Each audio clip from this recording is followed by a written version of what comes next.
Alkitab yang ada di kamar saya kepingin, penasaran, saya ingin membaca kitabnya orang Kristen ini apa sebenarnya isinya. Sebab saya dari kecil sampai dengan saat itu saya belum pernah membaca Alkitab ini, saudara. Isinya apa Alkitabnya orang Kristen ini gitu. Akhirnya saya sholat Isya, saya deret 3 buku, ada Al-Quran, terus ada beberapa hadis, terus ada Alkitab. Nah, saya bilang sama Allah Subhanahu Wa Taala, ya Allah ya Rabb, hambamu akan membaca kitab yang baru ini gitu. Nah saya bilang Bismillahirrahmanirrahim.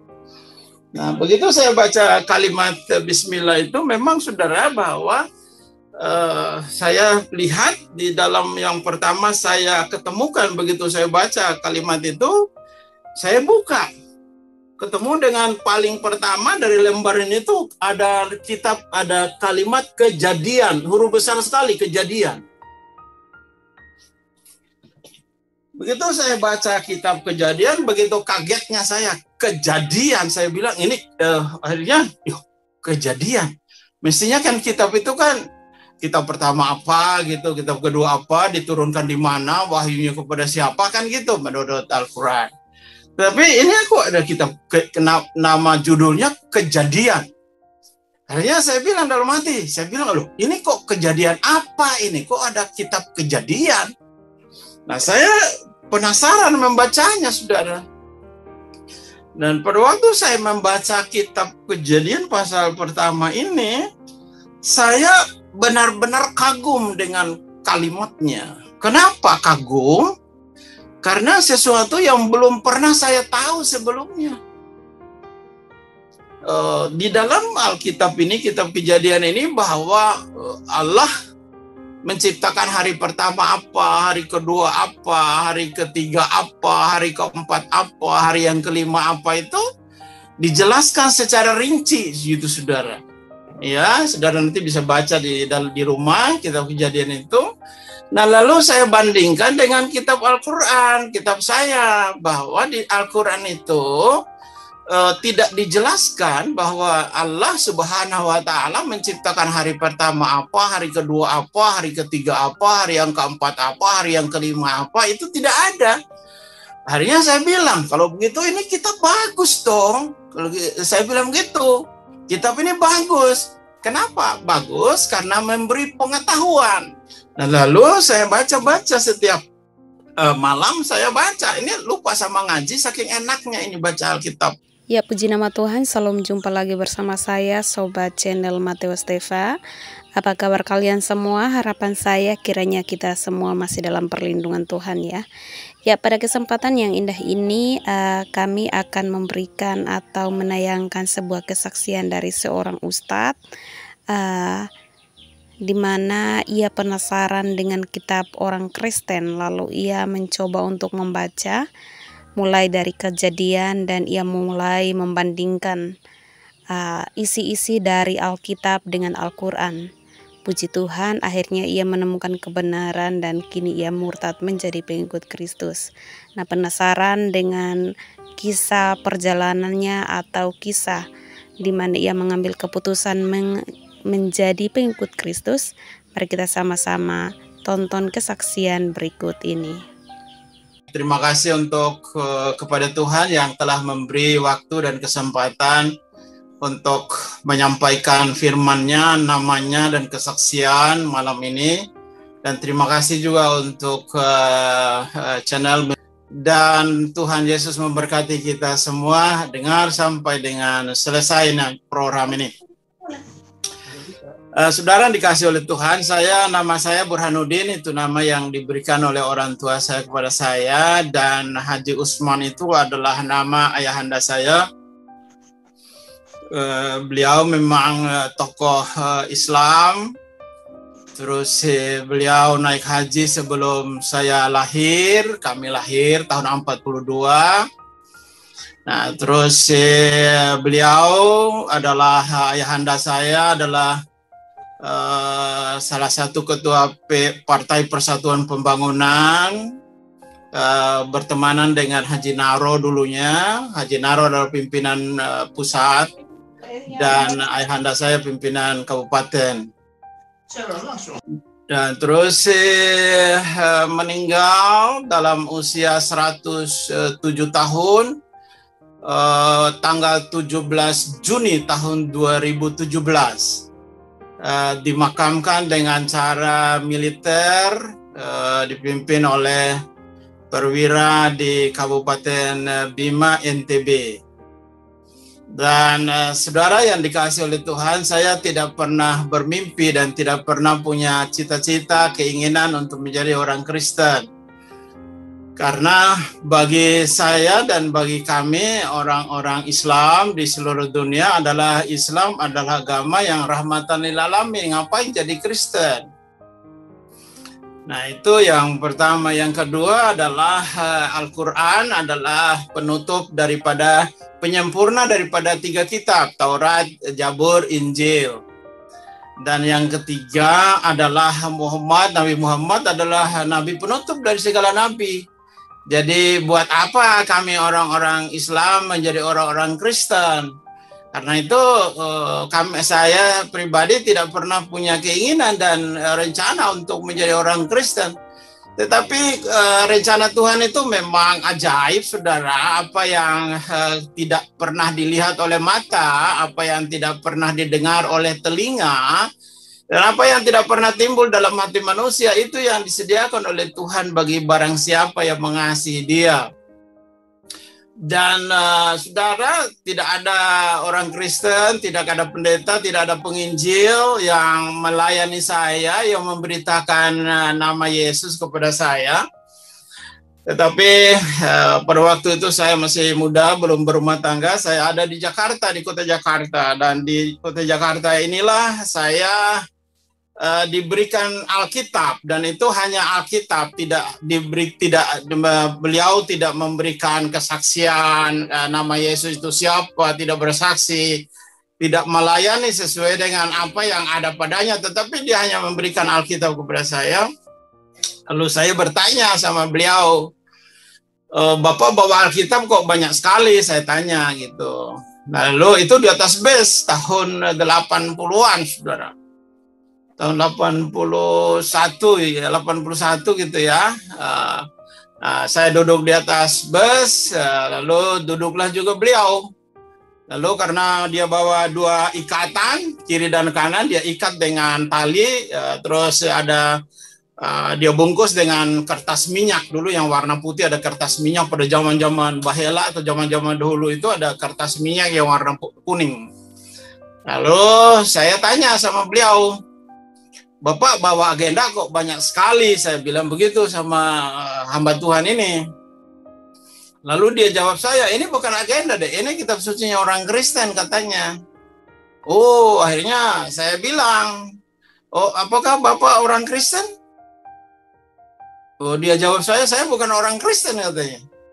Nah, dia bilang, dia bukan orang Kristen, tapi bawa-bawa Alkitabnya orang Kristen. Lalu saya bereaksi sedikit. Lalu saya bilang, loh Bapak bukan orang Kristen, tapi Bapak bawa-bawa Alkitabnya orang Kristen. Haram loh, saya bilang gitu. Nggak boleh, saya bilang gitu. Oh, lalu dia jawab saya begini, oh saya ini bukan orang Kristen, tapi saya adalah pendetanya orang Kristen, kata dia. Oh, lalu saya makin kaget dengan kalimatnya, dia bukan orang Kristen, tapi dia adalah pendetanya orang Kristen. Akhirnya saya tanya lagi, saya selidiki lagi kalimatnya. Bapak bukan orang Kristen, tapi Bapak pendetanya orang Kristen. Apa bedanya pendeta sama orang Kristen? Toh Tuhannya sama, kitabnya sama. Apa yang membedakan antara Bapak sebagai pendeta dan orang Kristen? Lalu dia jawab saya, oh beda, kata dia. Kami pendeta beda dengan orang Kristen. Saya, apa perbedaannya? Saya tanya.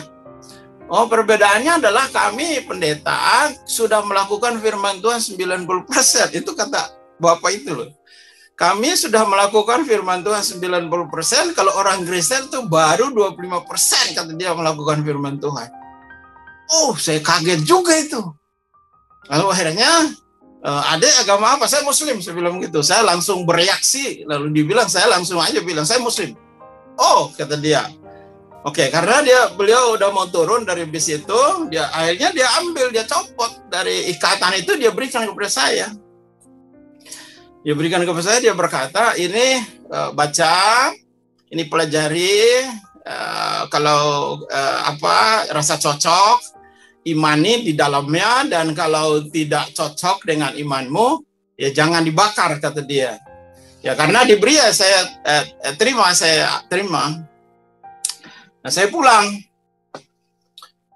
ke rumah, lalu di dalam rumah itu saya kepingin mempelajarinya. Sudah 1-2 minggu Alkitabnya ada di kamar saya kepingin, penasaran, saya ingin membaca kitabnya orang Kristen ini apa sebenarnya isinya. Sebab saya dari kecil sampai dengan saat itu saya belum pernah membaca Alkitab ini, saudara. Isinya apa Alkitabnya orang Kristen ini gitu.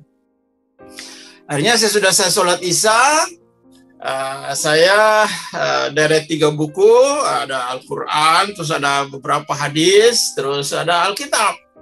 Nah, saya bilang sama Allah Subhanahu Wa Taala, ya Allah ya Rabb, hambamu akan membaca kitab yang baru ini gitu dengan. Nah, saya bilang Bismillahirrahmanirrahim. Nah, begitu saya baca kalimat Bismillah itu, memang saudara bahwa saya lihat di dalam yang pertama saya ketemukan, begitu saya baca kalimat itu, saya buka, ketemu dengan paling pertama dari lembar ini tuh ada kalimat Kejadian, huruf besar sekali, Kejadian. Begitu saya baca kitab Kejadian, begitu kagetnya saya, Kejadian, saya bilang ini akhirnya Kejadian. Mestinya kan kitab itu kan kitab pertama apa gitu, kitab kedua apa, diturunkan di mana, wahyunya kepada siapa kan gitu menurut Al-Quran. Tapi ini aku ada kitab nama judulnya Kejadian. Akhirnya saya bilang dalam hati, saya bilang, loh ini kok kejadian apa ini? Kok ada kitab Kejadian? Nah, saya penasaran membacanya, saudara. Dan pada waktu saya membaca kitab Kejadian pasal pertama ini, saya benar-benar kagum dengan kalimatnya. Kenapa kagum? Karena sesuatu yang belum pernah saya tahu sebelumnya. Di dalam Alkitab ini, kitab Kejadian ini, bahwa Allah menciptakan hari pertama apa, hari kedua apa, hari ketiga apa, hari keempat apa, hari yang kelima apa, itu dijelaskan secara rinci gitu, saudara. Ya, saudara nanti bisa baca di rumah kitab Kejadian itu. Nah, lalu saya bandingkan dengan kitab Al-Quran, kitab saya, bahwa di Al-Quran itu tidak dijelaskan bahwa Allah Subhanahu Wa Taala menciptakan hari pertama apa, hari kedua apa, hari ketiga apa, hari yang keempat apa, hari yang kelima apa, itu tidak ada. Tetapi memang Allah Subhanahu Wa Taala menciptakan manusia di hari yang ke-6, dan Allah Subhanahu Wa Taala menciptakan langit dan bumi dalam waktu 6 masa. Hanya ditulis dalam waktu 6 masa. Jadi hari pertama enggak tahu, memang ada penjelasan satu di dalam Al-Quran bahwa Allah menciptakan roh, itu hari pertama. Nah, kalau itu benar, maka hari kedua dan ketiganya tidak jelas, tidak diberitahu, maksudnya dia tidak memberitahu. Tetapi dalam Alkitab ini saya benar-benar kagum dengan dengan pengetahuan yang baru yang saya dapatkan lewat kitab Kejadian pasal 1 ini. Jadi begitu saya baca, akhirnya pengetahuan saya sedikit bertambah gitu karena membaca kitab Kejadian ini. Akhirnya saya bilang, kalau begitu ini kitab bagus dong. Kalau saya bilang gitu, kitab ini bagus. Kenapa? Bagus karena memberi pengetahuan. Dan kita kan manusia perlu berpengetahuan. Itu ilmu itu penting. Pengetahuan itu wajib, saudara. Kalau saudara tidak memiliki pengetahuan, ya nggak ada gunanya saudara hidup. Jadi saya menganggap bahwa kitab ini sangat bagus memberi pengetahuan tentang penciptaan gitu. Nah, lalu saya baca-baca setiap malam, saya baca. Ini lupa sama ngaji saking enaknya ini baca Alkitab. Saya tidak pernah ngantuk kalau baca Alkitab. Karena orang Kristen banyak ngantuk kalau baca Alkitab. Bukan yang di channel ini, bukan. Yang di sono-sono maksud saya. Nah, saya baca lagi. Oh, ada penciptaan Adam. Terus dalam Kejadian ini ada namanya Kain dan Habil. Nah, terus anak Adam di dalam Al-Quran itu Habil dan Kobil. Itu dua orang anaknya itu adalah Habil dan Kobil. Dan itu terus saya baca, oh kalau gitu ini bagus, kitab ini bagus ini. Nah lalu ketemu dengan kisahnya Nabi Nuh dan lain-lain. Dan sejarahnya Nabi Nuh di dalam Alkitab dan dalam Al-Quran itu sama. 40 hari, 40 malam, datangnya banjir, datangnya hujan, banjir, dan manusia dan segala macam. Mati hanya Nabi Nuh dan beberapa anak-anaknya dan juga binatang yang berpasang-pasangan yang hidup. Jadi itu sama, kisahnya sama. Dan meningkat, saya terus-menerus baca hampir tiap malam. Saya sedikit ini baca karena kesukaan, karena memberi pengetahuan.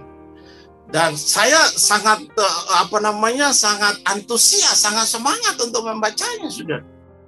Lalu akhirnya saya ketemu lagi dengan kisahnya leluhur segala agama. Leluhur segala agama di dalam Al-Quran adalah Nabi Ibrahim. Dan di dalam Alkitab adalah Abraham. Di dalam kitabnya bahasanya Yahudi adalah Afram. Abraham dalam bahasa kita dan Nabi Ibrahim dalam bahasa Al-Quran. Dan saya baca, kisahnya, rupa-rupanya bagus ini kisahnya Abraham ini. Nah, terus ada anaknya, istrinya Sarah atau Sarai, terus istri yang kedua adalah Hagar.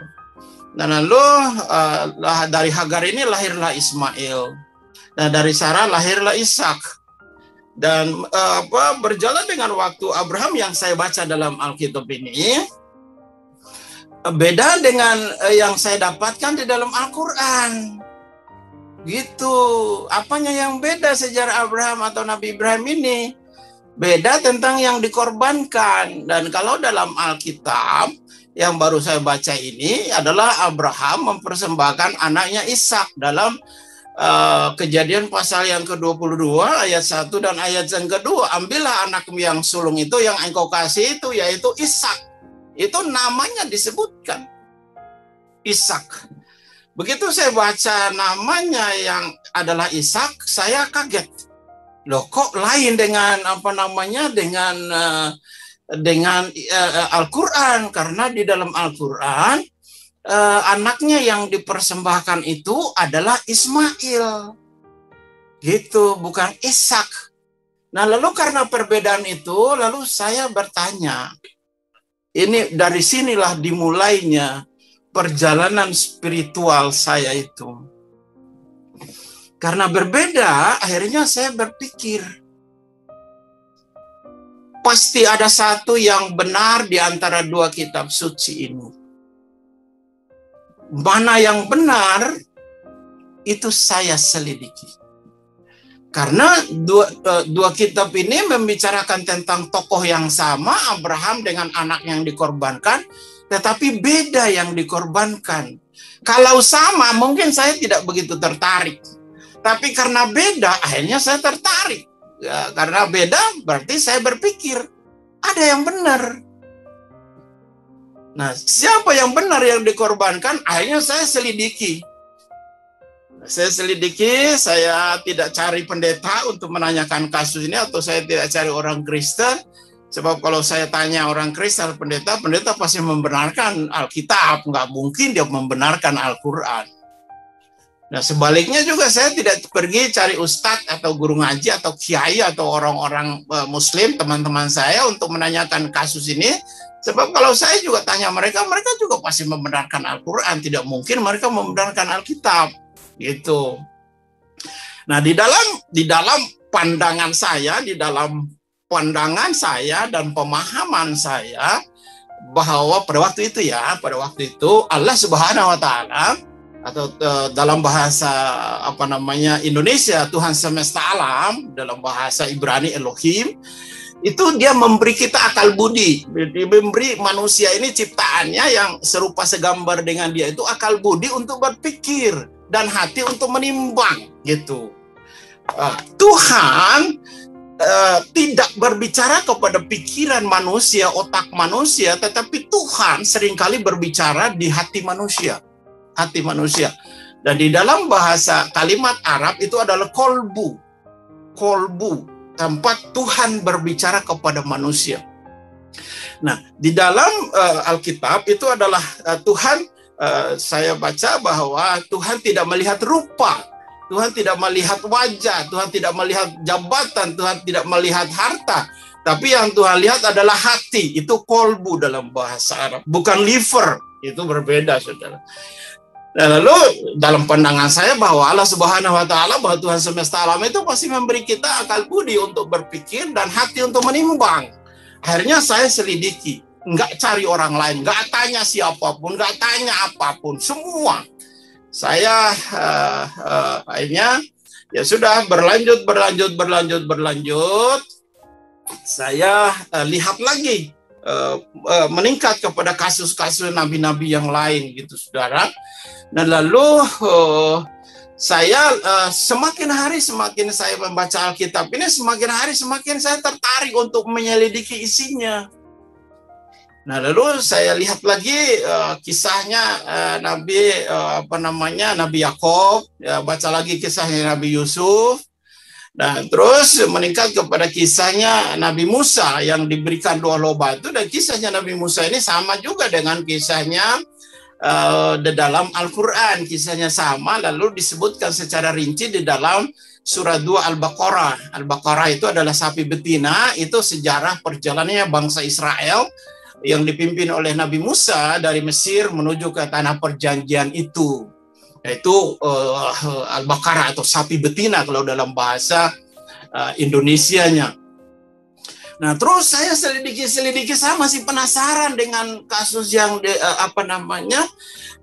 yang dipersembahkan oleh Abraham itu. Dan saya, saudara, baca lagi kisahnya itu, nabi-nabi yang ada dalamnya. Dan saya baca kitabnya Nabi Ayub di dalam Alkitab. Nah, Nabi Ayub di dalam Alkitab membuat saya lagi sedikit bertanya-tanya tentang kisahnya. Kenapa? Karena dalam Alkitab ini, saudara, Nabi Ayub adalah sejaman atau sebelum adanya Nabi Ibrahim atau Abraham. Nah, sementara di dalam Al-Quran, dalam sejarah Islam, Nabi Ayub ini adalah saudara kembar daripada Nabi Yakub yang bernama Esau. Nah, dalam Al-Quran disebut Nabi Ayub itu adalah anak daripada Ais. Ais itu adalah Esau, saudara kembarnya Yakub gitu. Dan akhirnya karena berbeda lagi kisahnya, karena berbeda kisahnya ini, saya baca berulang-ulang kisahnya Nabi Ayub itu di dalam Alkitab ini. Waduh, itu mungkin berminggu-minggu, berbulan-bulan. Saya baca terus itu kisahnya Nabi Ayub. Kisahnya memang sama. Ayub mengalami sakit dan penyakit yang parah. Lalu Tuhan memberi dia mujizat dan kesembuhan, sama dengan Al-Quran, dan juga sejarahnya juga sama dengan Alkitab. Tetapi yang membedakannya adalah di dalam Al-Quran bahwa Nabi Ayub adalah anak daripada Ais atau Esau, saudara kembarnya Yakub. Gitu. Nah, terus saya baca lagi di dalam kitab Mazmur. Masuk kitabnya Daud ini. Nah, di dalam kitabnya Daud kan kita Islam ini kan mempercayai ada 4 kitab Allah yang diturunkan kepada nabi-nabinya. Yang pertama ada kitab Taurat yang diturunkan kepada Nabi Musa. Yang kedua ada kitab Jabur yang diturunkan kepada Daud, dan kalau dalam Alkitab itu Mazmur. Yang ketiga adalah kitab Injil yang diturunkan kepada Nabi Isa. Yang keempat adalah kitab Al-Quran yang diturunkan kepada Nabi Muhammad. Jadi 4 kitab yang kami waktu itu, saya orang Islam semuanya di kolong langit mempercayai 4 kitab itu. kitab-kitab Allah yang diturunkan oleh Allah Subhanahu wa taala kepada para nabinya. Dan pertama kitab Taurat. Kitab Taurat itu memang ada beberapa yang disebutkan di dalam Al-Qur'an, ada. Tapi kitabnya Nabi Daud atau Mazmur ini tidak ada satu ayat pun yang ada di dalam Al-Qur'an. Nggak ada. Nggak ada, saudara. Nah, sementara kami orang Islam mempercayai 4 kitab. Jadi kalau kita ambil kesimpulan kitab Taurat Nabi Musa itu hanya sebagian beberapa ayat, kalau kitab Daud tidak ada ayatnya, dan Injil apalagi, Injil itu 4 Injil itu dikisahkan cuma cerita kisah Isa Al-Masih, tetapi juga berbeda kisahnya. Jadi Islam pada waktu itu saya orang Islam atau pada umumnya sampai dengan saat ini, bahwa dia percaya dengan 3 kitab di luar kitab Al-Quran, Taurat, Jabur, dan Injil, tetapi tidak tahu isinya. Isinya apa? Nggak ada yang tahu. Sebab Al-Quran tidak menulis isi daripada 3 kitab ini, kitab Taurat, kitab Jabur, atau Mazmur, kitab Injil itu tidak ada tulisannya di dalamnya. Gitu. Lalu akhirnya saya jadi semakin antusias untuk mempelajarinya kitab ini, saudara. Lalu kitab khusus, kitab Mazmur, mungkin 1 tahun saya baca kitab Mazmur sebelum saya meningkat kepada kisah-kisah yang lain, kitab-kitab yang lain. Dan 1 tahun itu saya baca bolak-balik. Waduh, saya bilang, ini hebat sekali ini kitab, gitu. Kitab ini sangat luar biasa, saudara. Itu ungkapan hati antara seseorang manusia dengan Tuhannya, dan bagaimana manusia dengan manusia, bagaimana manusia dengan pemerintahan, bagaimana manusia dengan hewan, bagaimana manusia dengan segala makhluk, bagaimana manusia dengan musuh-musuhnya, bagaimana manusia itu diberkati Tuhan. Itu semua ada di dalam kitab Mazmur. Aduh, saya kayak luar biasa kitab ini. Jadi kalau saudara sudah menjadi orang Kristen, tidak membaca, tidak merenungkan kitab Mazmur ini, saudara rugi. Benaran. Kitab ini luar biasa. 1 tahun saya pelajari. Lalu akhirnya saya meningkat kepada terus-menerus saya baca selesai perjanjian lama. Nah, terus sekarang meningkat kepada perjanjian baru. Perjanjian baru adalah kitab Matius, biasa bercerita tentang mukjizat. Memang luar biasa. Jadi di dalam Al-Quran itu, saudara, surat 3 Ali Imran 45 sampai dengan 49 itu, memang Isa Al-Masih itu sumber mukjizat.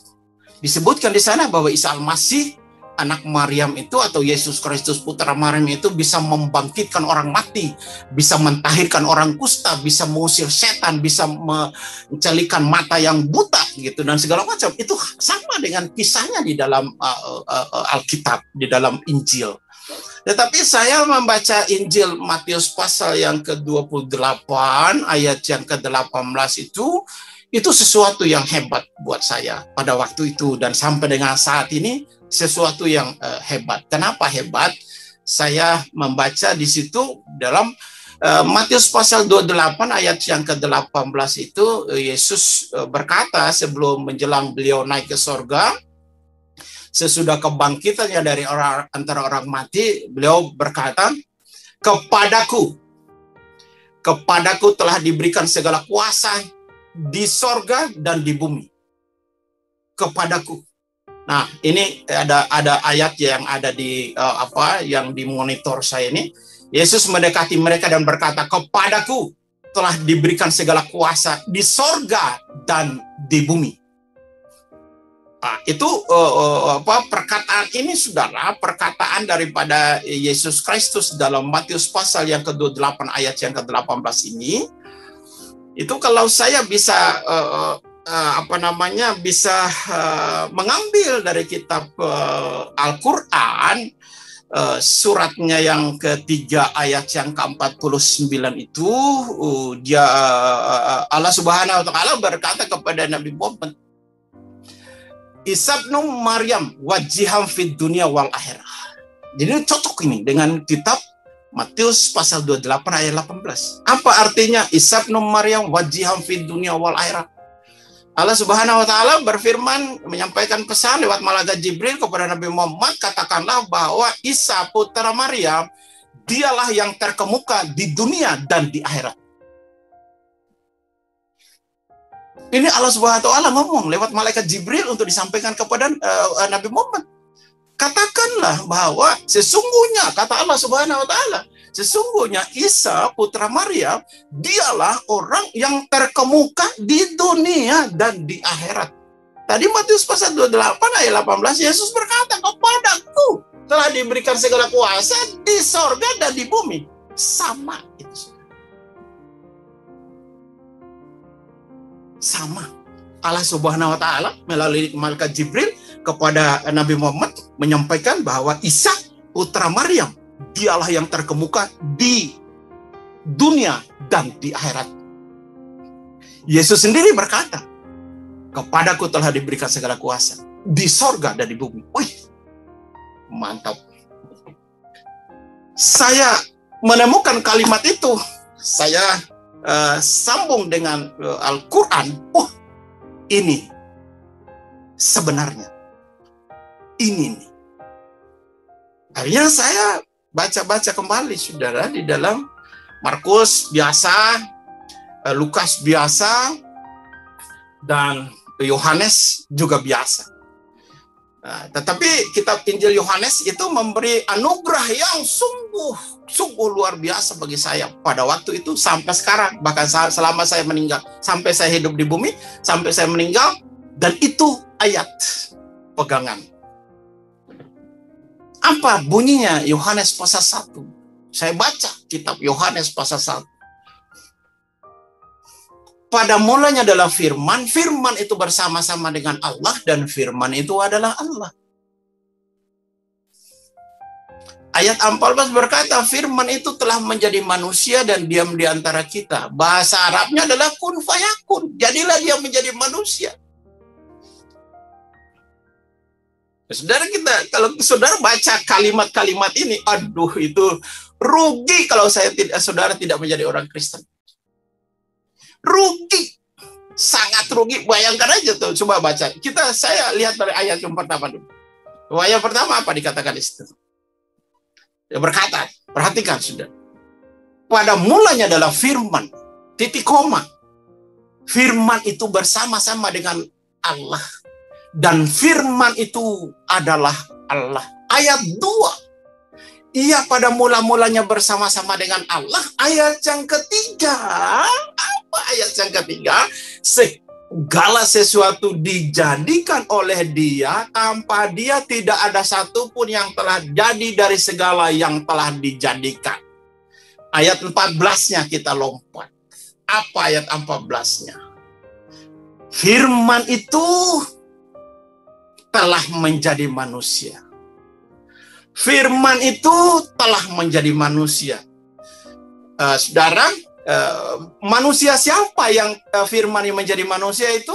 Bukan manusia semua manusia. Firman itu telah menjadi manusia yang bernama Yesus Kristus. Dan di dalam Al-Quran, Isa Al-Masih itu lahir karena firman dan roh Allah. Dan di dalam suratnya yang surat 2 Al-Baqarah ayat yang ke-87 itu Isa Al-Masih itu disertai dengan Roh Kudus.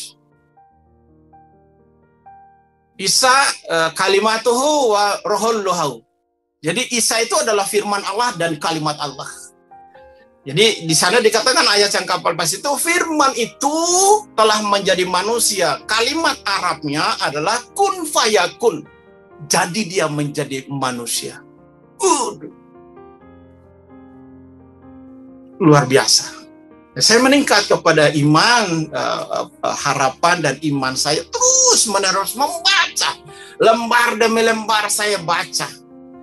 Lembar demi lembar, pasal demi pasal, buku demi buku saya baca. Saya tidak membaca secara acak, tapi saya membaca secara secara kontinu gitu, saudara, supaya saya tidak kehilangan rahasia yang ada di dalamnya. Terus saya baca lagi ayatnya yang dalam Injil Yohanes pasal yang ke-14, ayatnya yang ke-1 sampai dengan ayat yang ke-6 dan ayat sampai dengan ayat yang ke-8. Tolong yang bisa buka, kita baca ini. Atau ayatnya yang ke-6 sampai 8 aja, kita kepanjangan ayat, kehabisan waktu nanti. Ya, ayat-ayat yang sangat fenomenal, diketahui oleh banyak orang Kristen, pendeta, penginjil, murtadin, bahkan ayat ini juga menjadikan alat untuk orang-orang yang tidak percaya kepada Yesus Kristus, yang mereka mengatakan kalau Yesus itu jalan, berarti Yesus itu bukan Tuhan, karena dia hanya penunjuk jalan. Tetapi ayat itu tidak berhenti di situ. Jadi kalau saudara, baik itu orang Kristen atau orang yang bukan Kristen, hanya membaca satu ayat ini, maka ayat ini tidak menemukan bahwa Yesus itu adalah Allah, Yesus itu adalah firman Allah. Dia cuma jalan kok di sini. Saya baca ya. Akulah jalan, yang pertama. Yesus berkata, akulah jalan. Yang kedua, akulah kebenaran. Yang ketiga, akulah kehidupan. Dan tidak ada seorang pun yang datang kepada Bapa kalau tidak melalui aku. Ayat berikut, kita membaca ayat berikut, ayat 7 sampai ayat yang ke-8. Sekiranya kamu mengenal aku, pasti kamu juga mengenal Bapakku. Sekarang ini kamu mengenal dia dan telah melihat dia. Yesus berkata, sekarang ini kamu sudah melihat dia dan mengenal dia. Ayat 8. Kata Filipus kepadanya, Tuhan, tunjukkanlah Bapa itu kepada kami dan itu sudah cukup bagi kami. Ayat berikut, satu ayat lagi. Kata Yesus kepadanya, telah sekian lama aku bersama-sama dengan kamu Filipus, namun engkau tidak mengenal aku. Barang siapa telah melihat aku, perhatikan, barang siapa telah melihat aku, ia telah melihat Bapa. Dan bagaimanakah engkau dapat berkata, tunjukkanlah Bapa itu kepada kami. Itu ayat yang sangat hebat. Lalu saya lihat lagi ke Injil Yohanes itu, saudara. Injil Yohanes ini Injil yang benar-benar memberikan kepercayaan dan keyakinan yang secara full kepada saya untuk mempercayai Yesus Kristus adalah Tuhan dan Allah itu sendiri. Di dalam Injil Yohanes pasal yang ke-8, coba satu ayat ini ya kita membaca, saudara. Saya buka Alkitab, takut salah. Di dalam Injil Yohanes pasal yang ke-8 itu ayatnya yang ke-22, mulai di situ. Ayat 22 sampai dengan ayat yang ke-24, Injil Yohanes pasal yang ke-8. Maka kata orang-orang Yahudi itu, apakah ia ingin bunuh diri dan ia katakan ke tempat aku pergi, kamu tidak mungkin datang ke situ. Memang tidak mungkin orang bisa masuk ke sorga kalau tidak lewat Yesus, itu benar. Ayat 23-nya, saudara. Lalu ia berkata kepada mereka, kamu berasal dari bawah. Dia berkata, kita semua manusia ini berasal dari bawah. Aku dari atas, tuh kata Yesus. Itu bukan kata Paulus. Ini kata Yesus. Perkataan yang keluar dari mulut Yesus yang mengatakan, aku dari atas, kamu dari bawah. Kamu dari dunia, aku bukan dari dunia. Kalau Yesus mengatakan dia bukan dari dunia, lalu dia siapa? Kalau dia bukan dari dunia, siapa? Karena semua sejak dari zamannya Nabi Adam, manusia pertama itu, sampai dengan nanti manusia terakhir, itu ada di dalam dunia, datang dari dunia, diciptakan dari tanah di dalam dunia. Lalu Yesus ini berkata, kamu dari dunia, aku bukan dari dunia. Lalu kalau bukan dari dunia, dari mana? Kan hanya ada dunia dan sorga, gitu loh, saudara. Berarti dia datangnya dari sorga. Kita baca terus ayat berikut. Ayat berikut. Karena itu tadi aku berkata kepadamu bahwa kamu akan mati dalam dosamu jikalau kamu tidak percaya bahwa akulah dia dan kamu akan mati dalam dosamu. Yesus berkata, sesudah dia berkata, aku dari atas, kamu dari bawah, aku dari surga, kamu dari dunia. Dan Yesus lagi menyampaikan perkataan yang sangat tegas dan secara terang benderang. Dia berkata bahwa kalau kamu tidak percaya bahwa aku adalah Dia, Tuhan semesta alam itu, maka kamu akan mati dalam dosamu. Waduh, saudara. Jadi barang siapa yang mempercaya Yesus Kristus adalah Tuhan, Dia adalah Allah itu sendiri, maka Dia benar. Maka Dia benar. Oke, kita lanjut. Saya kembali lagi kepada kitab sedikit Al-Quran, saudara. Ya, saya kembali buka Al-Quran lagi. Di dalam kitab Al-Quran, bahwa manusia pertama yang bernama Adam itu, saudara, itu sebelum jatuh dalam dosa, itu tempat tinggalnya bukan di bumi, tapi di sorga. Bukan di bumi, tapi di sorga. Dan di dalam Alkitab, kitab Kejadian tadi, bahwa Adam manusia pertama itu tempat tinggalnya di bumi, bukan di sorga. Ada Taman Eden yang dibuat oleh Tuhan untuk mereka tinggal, dan Taman Eden itu dikelilingi oleh 4 sungai, dan sungai itu ada di bumi, bukan di langit, bukan di sorga.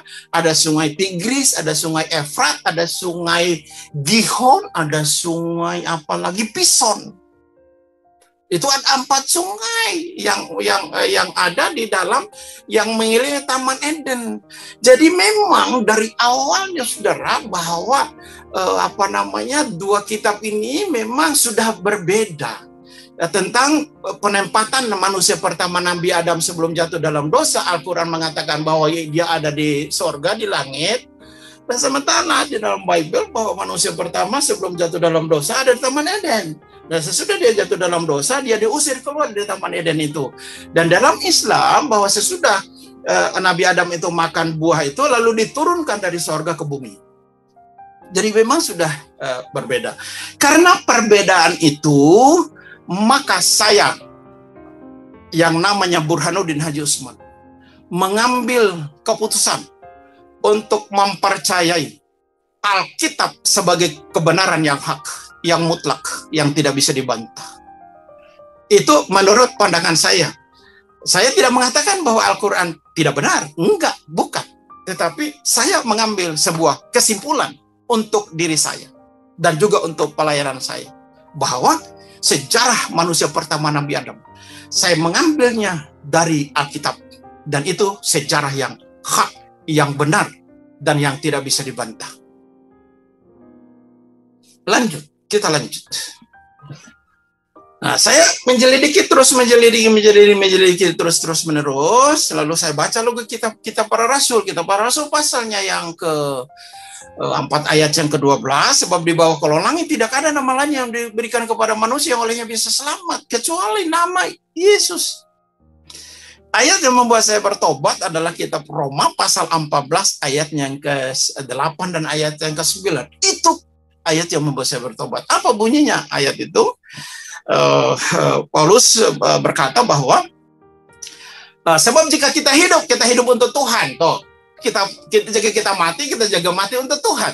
Jadi baik hidup atau mati, kita adalah milik Tuhan. Milik Tuhan. Ayat yang ke-9-nya.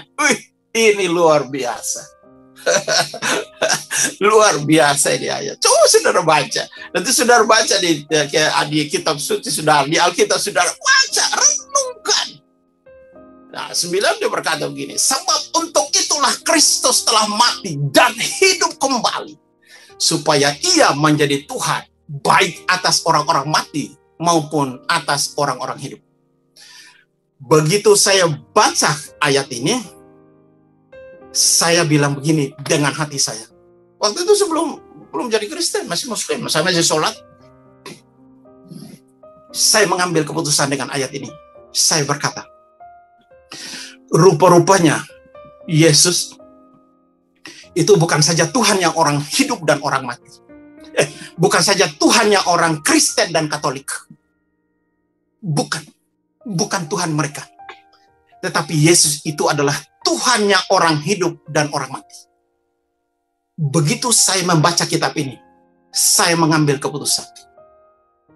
Saya menjadikan dia Tuhan dan Juru Selamat saya.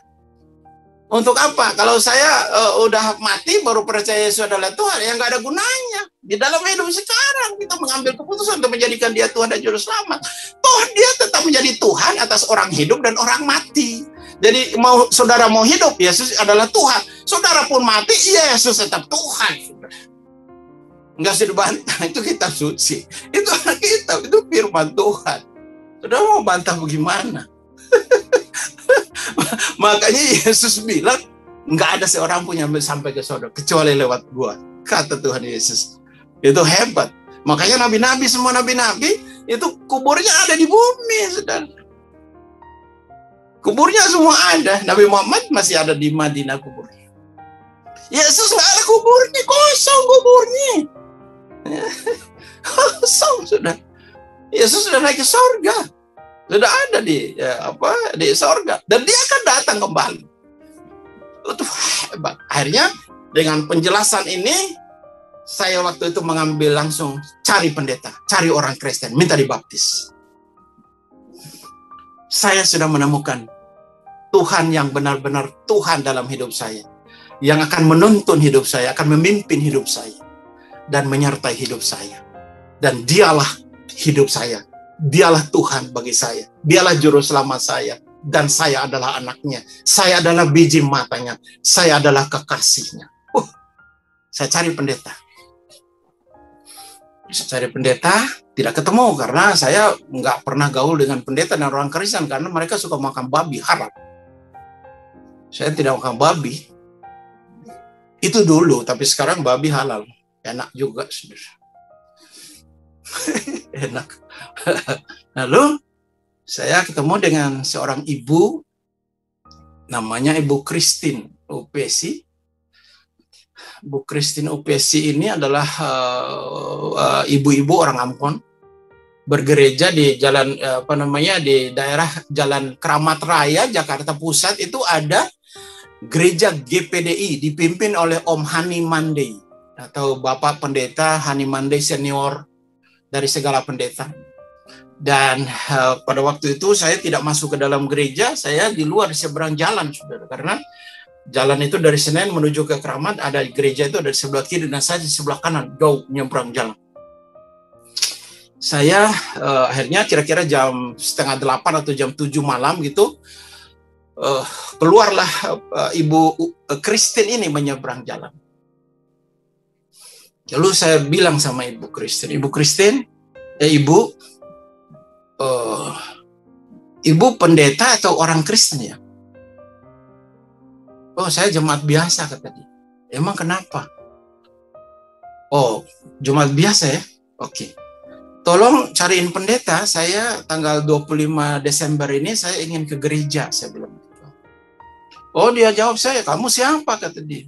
Saya Burhanuddin, Haji Usman. Oh, dia bilang gini sama saya. Pendeta nggak ada waktu untuk membaptis orang karena pendeta lagi sibuk bikin acara Natal. Saya kaget. Ini tantangan pertama, saya ingin ke gereja, ini udah ditolak. Belum masuk gereja itu ditolak. Ini tantangan pertama. Dia bilang bahwa pendeta lagi sibuk bikin acara Natal.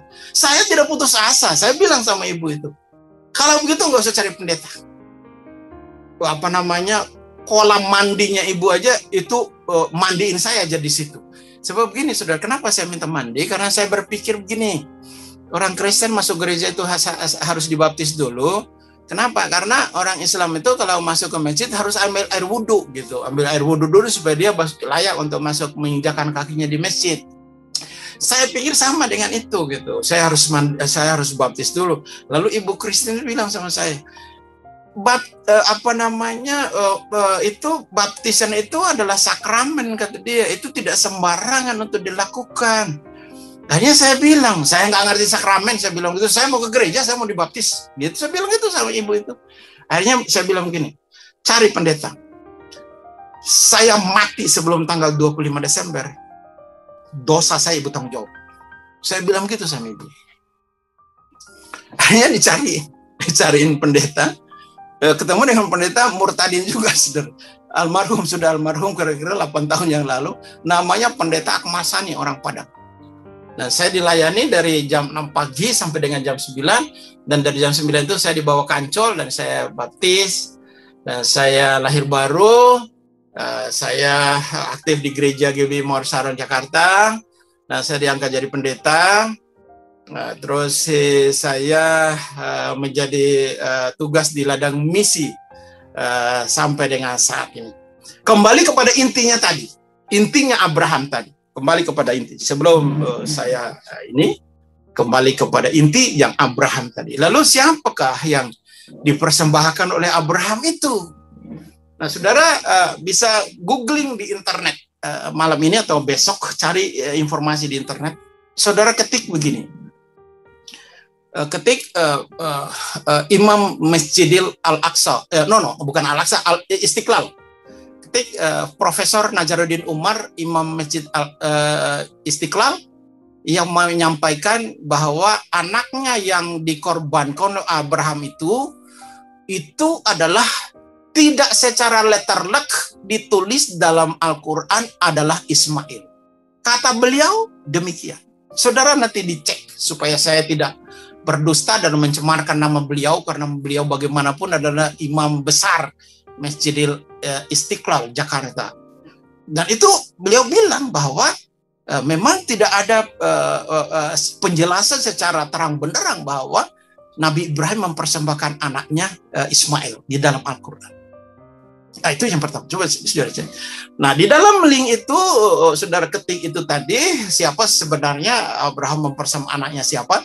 Nanti saudara menemukan ada penjelasan yang kedua. Penjelasan yang kedua adalah memang sejak dari Nabi Muhammad ada bersama dengan sahabat-sahabatnya, para sahabat-sahabat Nabi, itu memang sudah ada perselisihan di antara yang dikorbankan oleh Nabi Ibrahim ini.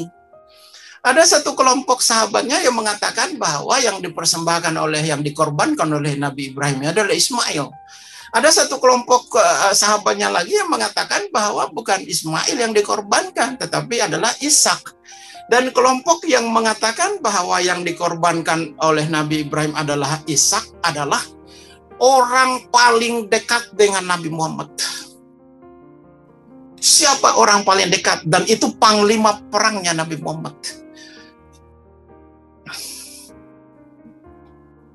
Orang terdekatnya Nabi Muhammad namanya Umar bin Khattab. Umar bin Khattab, nanti saudara klik ya, saudara klik di internet ya, coba cari tahu. Nah, sekarang ini zaman sudah terbuka, tidak ada yang bisa ditutup, sudah terbuka semua zaman, orang bisa googling, orang bisa cari di internet. Apapun yang saudara cari di internet di dunia sekarang, saudara bisa dapat di Google. Saudara ketik itu. Dan Umar bin Khattab, tangan kanannya orang kepercayaan Nabi Muhammad, bilang bahwa yang dipersembahkan oleh Nabi Ibrahim adalah Ishak dan bukan Ismail. Saya mengambil dari perkataannya Profesor Nazaruddin Umar dan juga perkataan daripada tangan kanannya Nabi Muhammad namanya Umar bin Khattab, dan juga dikuatkan kembali oleh kitab Kejadian pasal yang ke-22 ayat yang pertama bahwa anaknya yang dipersembahkan itu adalah Ishak. Jadi mengambil dari itu secara pribadi, saya tidak menyinggung agama, saya tidak menyinggung nabi orang, tetapi untuk saya mengambil sebuah kesimpulan dan keputusan bahwa sejarah nabi yang paling sempurna adalah Alkitab. Alkitab. Enggak ada lagi sejarah nabi yang paling sempurna. Saudara mau cari sejarah siapa yang paling sempurna? Di kitab mana? Enggak ada. Di nabi mana? Enggak ada. Di agama mana? Enggak ada. Kitab yang paling sempurna, sejarah manusia, sejarah nabi, sejarah alam semesta yang paling sempurna, kecuali Alkitab. Makanya pesan saya, saudara, baca Alkitab itu, renungkan Alkitab itu, pelajari isinya, dan lakukan perintahnya. Saya, saudara, Alkitab saya ini sudah bolak-balik.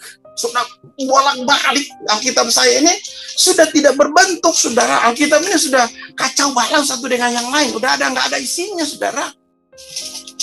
Saya sudah ratusan kali ini mempelajari ini Alkitab, dari kitab Kejadian sampai dengan kitab Wahyu, sudah.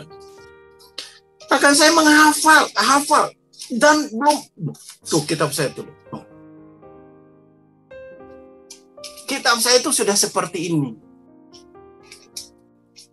Nanti saudara, nanti kita uji pengetahuan saya tentang menghafal Alkitab. Mungkin ini satu-satunya pendeta, satu-satunya murtadin, satu-satunya penginjil, satu-satunya orang Kristen yang menghafal pasal demi pasal, perikop demi perikop. Untuk sementara, Burhanuddin Haji Usman. Saya belum ketemu yang lain.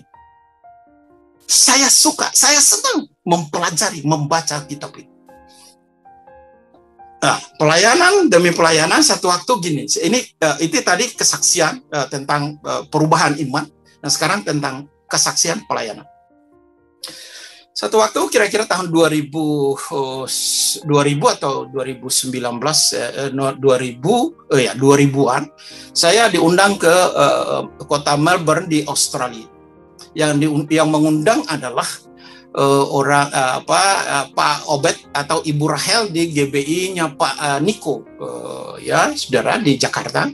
Lalu diundang ke sana dan saya nginap di rumahnya Ketua Masyarakat Indonesia yang ada di Melbourne, namanya Bapak Barnabas Ong. Dan saya bikin kebaktian beberapa tempat, ada orang-orang Indonesia yang ada di Melbourne, nama gerejanya IPC Indonesian Presenter. Itu anak-anak muda semua, pendetanya adalah Pak Agus. Dan lalu ada khotbah di GPIB, terus ada beberapa gereja, persekutuan doa. Dan terus malam 2 atau 3 hari menjelang saya kembali ke Jakarta, itu kami bikin seminar. Seminar adalah seminar tentang agama dan kitab-kitab, dan itu memang makanan saya, saudara. Nah, lalu ada seseorang di situ yang bukan orang Kristen datang, namanya Pak Senoaji datang. Dia datang menemui saya dulu. Dia berkata, "Pak Pendeta, saya datang ke sini ingin mengetahui tentang apa yang dihotbahkan atau diajarkan oleh Bapak," kata dia. Nah, saya sih Muslim, kata dia bilang gitu. Tapi menurut saya agama sama aja, kata dia. Toh manusia nanti dicuci dulu di neraka, disiksa dulu di neraka, dianiaya dulu di neraka, baru sesudah dia disiksa, dianiaya, dihukum di neraka, baru semua manusia itu dipindahkan ke surga. Waduh, saya kaget juga dengar penjelasan itu. Kalau semua manusia masuk neraka, ngapain Yesus datang? Ngapain diutus nabi-nabi? Ngapain dilarang ini, dilarang itu? Toh nanti semua akan mendapatkan hukuman di sana, dipindahkan ke surga. Tuhan Yesus bilang, saya bilang Tuhan Yesus nggak bilang begitu. Manusia hidup sekali, sesudah itu dia dihakimi. Udah, nggak ada lagi. Kalau masuk neraka, neraka kekal. Kalau masuk surga, surga kekal. Emang neraka tempat kita kos? Emang neraka tempat kita sewa? Emang neraka tempat kita kontrak? Selesai kos, selesai sewa, selesai kontrak, lalu kita pindah? Kan kagak. Sekali di neraka ya udah neraka aja, sekali di surga ya di surga aja. Udah, saudara. Makanya Tuhan Yesus bilang, jangan berbahagia kalau kamu bisa mengusir setan. Jangan berbahagia kalau kamu bisa membaptis orang. Jangan berbahagia kalau kamu bisa bernubuat. Jangan berbahagia kalau kamu bisa menyembuhkan orang. Jangan berbahagia kalau kamu punya jemaat yang banyak. Jangan berbahagia kalau kamu menjadi orang yang baik. Berbahagialah karena namamu tercatat dalam buku kehidupan di surga. Itulah kebahagiaan. Oke, kembali kepada kesaksian di Melbourne. Oke, kami udah mau mulai, lalu saya naik di podium, saya menyampaikan kesaksian, saya khotbah kepada mereka, dan Pak Senoaji selalu angkat tangan kalau dia tidak paham. Pak Pendeta, saya tidak paham, mohon penjelasan. Oke, selesai, kami makan, lagi makan itu, dia pesan gini sama saya, karena udah malam, dia tinggal kurang lebih 20 atau 20 km dari kota Melbourne. Lalu dia bilang begini sama saya, "Pak Pendeta, Pak Andi, saya pamit dulu ya, karena saya kurang lebih 20 kilo dari kota ini, malam, dan nanti saya cari Bapak di Jakarta," kata dia. "Saya ke Jakarta, nanti saya cari Bapak." "Oh iya, Saya bilang gitu, Tuhan Yesus berkati ya, salam buat keluarga di rumah, saya bilang gitu. Saya lanjutkan makan. Nah, pada waktu saya lanjutkan makan, saya lagi enak makan itu, saudara. Saya ada mendengar suara di dalam hati saya. Suara itu keras sekali. Suara itu keras sekali berkata, panggil Senoaji dan tanyakan kapan dia dibaptis. Saya kaget dengar suara itu. Saya berhenti makan, saya buru-buru keluar. Karena saya takut dia sudah naik mobil. Kebetulan juga dia rupa-rupanya masih ngobrol dengan beberapa temannya di luar. Saya panggil kembali, masuk. Pak Senoaji, masuk dulu kembali ke dalam. Kita ngobrol lagi. Ada pesan Tuhan untuk Bapak, saya bilang begitu. Akhirnya dia masuk ke dalam, dia duduk. Nah, dia tanya saya, apa pesan Tuhan untuk saya dari Pak Pendeta, kata dia. Oh, gini, ada Tuhan bicara dalam hati saya. Saya jarang menemukan suara-suara yang seperti ini, saya bilang begitu. Ini adalah pertama kali saya mendengar suara ini di kota Melbourne. Dan ini untuk Bapak. Bukan untuk orang lain, untuk Bapak. Suara apa itu, kata dia? Suara itu tanyakan dua hal. Kapan Bapak Senoha dipercaya dan juga kapan mau dibaptis? Itu pertanyaan dari suara yang berbicara di hati saya. Oh, dia tutup mata, kayaknya dia kumat kamit, berdoa apa gitu, mungkin dengan cara agama Islam atau apa begitu. Nah, lalu dia bilang begini sama saya. Oh, begitu ya Pak Pendeta ya. Oh, kalau begitu dia bilang sama saya, terserah Pak Pendeta aja. Saya malam ini saya bersedia juga, kalau Bapak bersedia untuk baptis saya, nanti saya kembali ke Jakarta, ke Indonesia, saya cari Bapak, saya minta Bapak juga dibaptis saya, karena Bapak yang mendengarkan suara Tuhan itu, kata dia bilang. Akhirnya saya tanya ketua masyarakat Kristen yang ada di sana, namanya Pak Barnabas Ong, yang rumahnya saya tinggal di situ. Saya bilang, Pak Barnabas, ini gimana Pak Senoaji ini? Kita baptis malam ini atau dia ke Jakarta, ke Indonesia, cari saya dan saya baptis di sana? Pak Barnabas bersama dengan kawan-kawan yang ada di situ, dia bilang, nggak usah tunggu ke Indonesia, ke Jakarta, kelamaan, kata dia. Kelamaan, itu dia bisa berubah. Jangan tunggu besok juga. Malam ini juga kita baptis dia, kalau memang dia bersedia untuk dibaptis. Nah, saya tanya, Pak Senoaji bersedia? Bersedia, kalau itu suara hati yang Bapak terima dari Tuhan, saya bersedia, kata dia. Akhirnya malam itu, saudara, itu malam pertama, hari itu dia pertama kali baru datang mendengar firman Tuhan, suara Tuhan itu bicara kepada saya, dan malam itu kami baptis dia di buckwheat, saudara. Kami isi penuh air dengan buckwheat, itu saya baptis. Sampai dengan saat ini, dia masih setia kepada Tuhan, beriman kepada Tuhan. Saudara bisa cek di sana, ada keponakan saya yang tinggal di sana, namanya Biong. Biong ini adalah menjual makanan Padang di kota Melbourne. Dan itu tetap bersahabat dengan Pak Senoaji. Itu memang luar biasa, saudara. Pekerjaan Tuhan itu benar-benar saya merasakan sesuatu yang ajaib. Buat saya, keajaiban Tuhan itu benar-benar saya merasakan setiap hari, setiap waktu saya merasakan mukjizat Tuhan yang Tuhan kerjakan untuk diri saya, untuk keluarga saya, untuk pelayanan saya. Sungguh itu Tuhan itu memang benar-benar luar biasa. Makanya bagi saudara yang sudah menjadi orang Kristen sekarang ini, saudara, mari bangun hubungan dekat dengan Tuhan, karena kita tidak tahu masa depan apa yang terjadi. Hari ini mungkin saudara di bawah, besok lusa saudara di atas, atau sebaliknya, hari ini saudara di atas, besok lusa saudara bisa di bawah, karena roda berputar terus. Tapi dikala kita dekat dengan pemilik hidup, dekat dengan Tuhan semesta alam yang kita sapa Bapa di sorga itu, maka dia terus menuntun kita dalam kebaikan, dalam kebenaran, dalam cinta, dalam kasih sayangnya. Kenapa? Karena dia Bapa, kita anaknya. Nggak mungkin Bapa itu membiarkan kita. Tidak mungkin. Tuhan Yesus berkata, kalau anak di dalam dunia ini meminta roti, Bapa itu tidak mungkin dia memberikan batu. Kalau anak di dalam dunia ini meminta ikan, Bapa itu tidak mungkin dia memberikan ular. Saudara, apa yang saudara minta? Yang penting saudara jadi anak.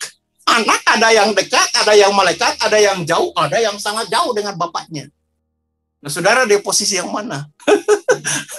Saudara dekat, melekat, ya, intim dengan carang itu saudara, atau saudara anak yang agak renggang, atau jauh sama sekali dari Tuhan.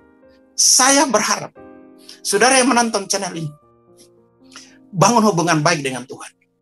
Saya percaya rencana Tuhan atas manusia semuanya baik. Hanya manusia aja yang tidak baik.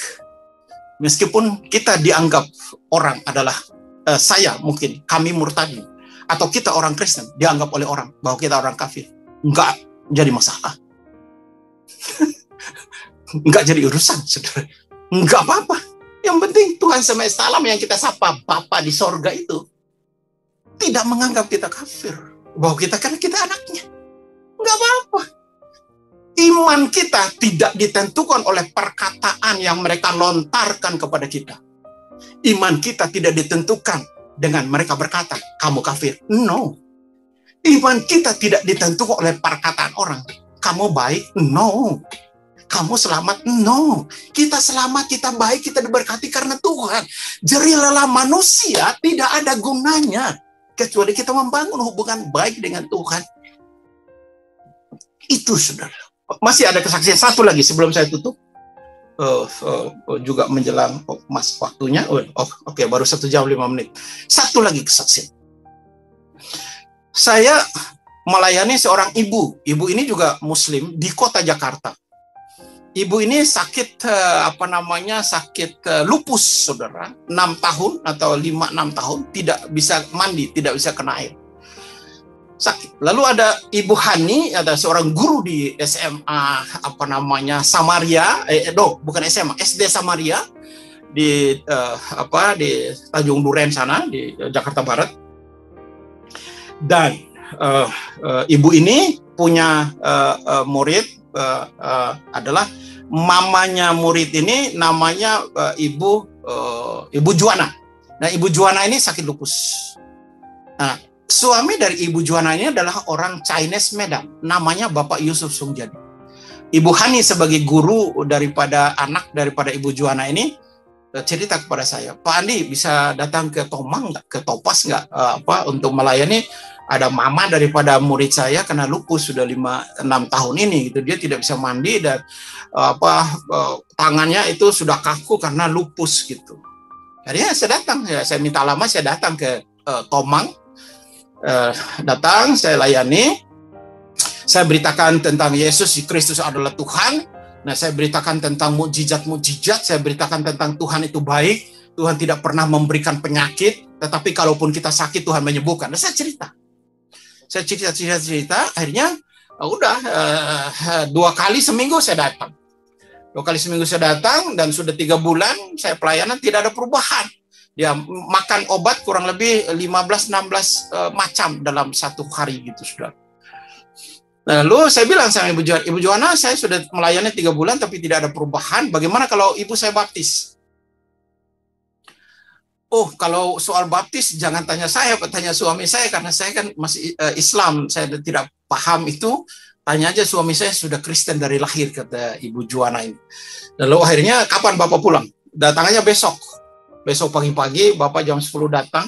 Nah, ya, Pak Yusuf Sungjadi ini adalah pemain biola handal di Indonesia. Mainnya di hotel-hotel berbintang. Memang pemain biola khusus. Nah, lalu hanya dalam beberapa hari saya ketemu Pak Yusuf di rumahnya dan saya bilang sama Pak Yusuf Sungjadi ini, Pak Yusuf, saya ingin membaptis istri Bapak, Ibu Juana. Pak Yusuf bilang sama saya, loh, ini kan selama 5-6 tahun dia nggak pernah mandi, Pak. Saya ambil air panas, handuk, saya lap badannya dengan air panas. Bagaimana mungkin Bapak bisa baptis? Dia nggak bisa kena air sudah 5-6 tahun ini. Nah, dia tanya saya, ada nggak kolam baptisan air panas untuk baptis istri saya? Saya jawab, dari Papua sampai Israel yang nggak ada kolam baptis air panas. Nggak ada, saya bilang gitu. Loh, terus gimana Bapak mau baptis? Baptis aja, saya bilang begitu. Akhirnya ya sudah, dia pikir-pikir. Akhirnya ya kita ambil keputusan. Nah sebelum saya baptis saya doa puasa 2-3 hari gitu loh saudara, doa puasa khusus untuk pelayanan Ibu Juana ini. Nah saya jemput dia, bawa di Raden Saleh Jakarta Pusat, itu tempatnya banyak gereja, Yayasan Kasih Bersaudara, ada kolam baptisan di lantai 5, lantai 1 sampai lantai 3 itu naik lift, lantai ke atasnya itu naik tangga. Saya ajak dia dan saya jemput. Pada waktu hari jemput itu Ibu Juana ini pergi ke pasar, naik becak pada waktu itu, dan lalu kakinya kena kotor dan dia cuci kaki. Pada waktu habis dia cuci kaki, badannya itu menggigil. Suaminya berkata kepada saya, bagaimana mungkin Pak Pendeta mau baptis istri saya kalau kena air semua badannya, sementara dia ini kena kakinya aja dia udah menggigil. Saya bilang, saya udah doa puasa untuk ini, ayo kita angkut aja. Ya, Bapak tanggung jawab ya, kata dia bilang sama saya nggak tanggung jawab, Tuhan yang mau ngutus saya yang tanggung jawab. Udah, bawa angkut, saya angkut. Kalau soal-soal beginian tuh, saya nggak pernah ragu satu sehelai rambut pun untuk melakukan, karena ini firman. Kita manusia hanya bisa melakukannya. Apa yang kita bisa lakukan. Berkat mukjizat itu bagiannya Tuhan. Kita lakukan apa yang menjadi bagian kita, Tuhan akan melakukan apa yang menjadi bagian. Saya angkut, bawa ke Raden Saleh Jakarta Pusat, Yayasan Kasih Bersaudara yang saya sebutkan. Nah lalu kami naik ke atas, dia naik 2 lantai itu agak seok-seok, saya ada pengarahan, dan saya masuk ke dalam kolam. Dan terus Ibu ini Juana ini juga masuk ke dalam kolam baptis. Saya mohon maaf ya saudara, saya baptis adalah baptis salam. Mohon maaf bagi mereka yang tidak baptis salam. Saya masuk ke dalam kolam, lalu akhirnya masuk juga Ibu ini masuk seperti keong, jalannya pelan karena dia trauma dengan air, nggak bisa kena air. Akhirnya udah kurang lebih saya doakan dia di dalam, saya doakan air, saya doakan diri saya. Nah terus kira-kira 15 atau 10 atau belasan menit lah gitu saudara, saya bersama Ibu ini ada dalam kolam air. Suaminya berkata di atas, Pak Pendeta jangan lama-lama ya baptisan. Nah saya bilang ini bukan sekedar baptisan, bukan sekedar mandi ini, tapi memang ini baptisan. Kita tidak boleh sembarangan untuk melakukan. Akhirnya udah saya salam demi nama Bapa dan Roh Kudus. Selesai, saya tumpang tangan di kepalanya dalam nama Tuhan Yesus, Tuhan sembuhkan engkau. Begitu selesai saya berdoa, saya bilang, Ibu Juana silakan naik ke atas, baptisan telah selesai. Nggak bisa bergerak Pak, kata dia. Saya kaget saudara. Dia bilang badannya nggak bisa bergerak. Suaminya di atas teriak, Mam naik kan sudah selesai baptisan. Enak aja lu ngomong, ini badan nggak bisa bergerak, kata dia. Saya dengar badannya nggak bisa bergerak, jantung saya seperti beduk maghrib, tok tak tok tak tok tak tok tak tok tak, keras sekali, saudara. Saya takut dia stroke di dalam kolam. Akhirnya saya teriak dengan keras, dalam nama Yesus Kristus, keluar engkau dari kolam. Akhirnya dia lari, tinggalkan kolam, dia lari dari kolam. Nah, dia ganti baju, saya antar lagi ke rumahnya di Tomang. Nah, pada waktu saya antar itu, suaminya pencet-pencet di belakangnya. Gimana Mam? Tulangnya seger nggak? Kayaknya tulang-tulangku seger deh, kata dia. Lalu suaminya berkata, kalau lama mama ini bisa mandi, udah lama aku mandiin, kata dia. Saya bilang ini bukan mandi, ini adalah baptisan. Berlanjut 6-7 bulan saya sudah peristiwa baptisan itu, ibu ini hamil. Kan tidak boleh hamil orang lupus, bisa lewat dia dan bayinya. Lapor ke dokter. Dokter, saya hamil. Siapa suruh lo hamil? Karena ada di dalam obat itu ada anti hamil, tidak boleh hamil. Tapi kok saya hamil gitu. Akhirnya diperiksa oleh dokter, diambil dari segala macam. 2 minggu lagi datang ambil hasilnya. Nah dokter berkata begini, Ibu Juana, tolong kasih tahu ibu ini kemana dalam beberapa bulan terakhir. Nggak kemana-mana, kata dia. Ada di rumah, minum obat, minum. Terus nggak minum obat yang lain? Enggak. Ibu kasih tahu saya, kalau ibu bisa kasih tahu saya obat apa yang ibu minum, kemana ibu pergi, ibu bisa membantu orang lain. Emang kenapa? Kasih tahu aja saya supaya ibu bisa menyelamatkan juga orang yang sakit yang sama. Emang kenapa, kata Ibu Juana? Lupus kamu hilang, kata dia. Itu dokter berkata, lupusnya hilang. Nah, dengar kata lupusnya hilang, Ibu Juana bilang sama dokter, oh kalau gitu gini Pak Dokter, saya 7-6 bulan yang lalu dibaptis sama pendeta Burhanuddin, kata dia bilang begitu. Jadi kalau ada orang yang sakit lupus, suruh aja pendeta baptis, kata dia. Dan dengan kesaksian itu saudara, Ibu Juana itu sehat, dipulihkan Tuhan sampai dengan sekarang. Sehat, hidup luar biasa. Makanya Yesus yang tak kelihatan dengan mata itu kelihatan dengan iman. Makanya dia berkata, kalau kamu punya iman sebesar biji sesawi saja, waduh, hebatlah saudara. Saudara rugi kalau saudara hanya sekedar menjadi orang percaya, sementara saudara tidak membangun hubungan dekat dengan Tuhan. Tuhan Yesus memberkati kita. Salam. Keselamatan yang benar. Karena itu harus lebih teliti kita memperhatikan apa yang telah kita dengar supaya kita jangan hanyut di bawah arus. Sebab kalau firman yang dikatakan dengan perantaraan malaikat-malaikat tetap berlaku dan setiap pelanggaran dan ketidaktaatan mendapat balasan yang setimpal, bagaimanakah kita akan luput jikalau kita menyia-nyiakan keselamatan yang sebesar itu yang mula-mula diberitakan oleh Tuhan dan oleh mereka yang telah mendengarnya kepada kita dengan cara yang dapat mempercayai, sedangkan Allah meneguhkan kesaksian mereka oleh tanda-tanda dan mujizat-mujizat dan oleh berbagai-bagai pernyataan kekuasaan dan karunia Roh Kudus yang dibagi-bagikannya menurut kehendaknya. Ya, puji nama Tuhan, demikianlah kesaksian yang sudah kita dengarkan bersama dan juga firman Tuhan yang kita dengarkan bersama. Kiranya kesaksian dan juga firman yang kita dengarkan bersama ini dapat memberkati saudara dan saya dimanapun kita berada, dan memberkati akan setiap pergumulan hidup kita, baik pergumulan dalam rumah tangga, pergumulan dalam keluarga, pergumulan pekerjaan, dan juga pendidikan, serta juga anak-anak.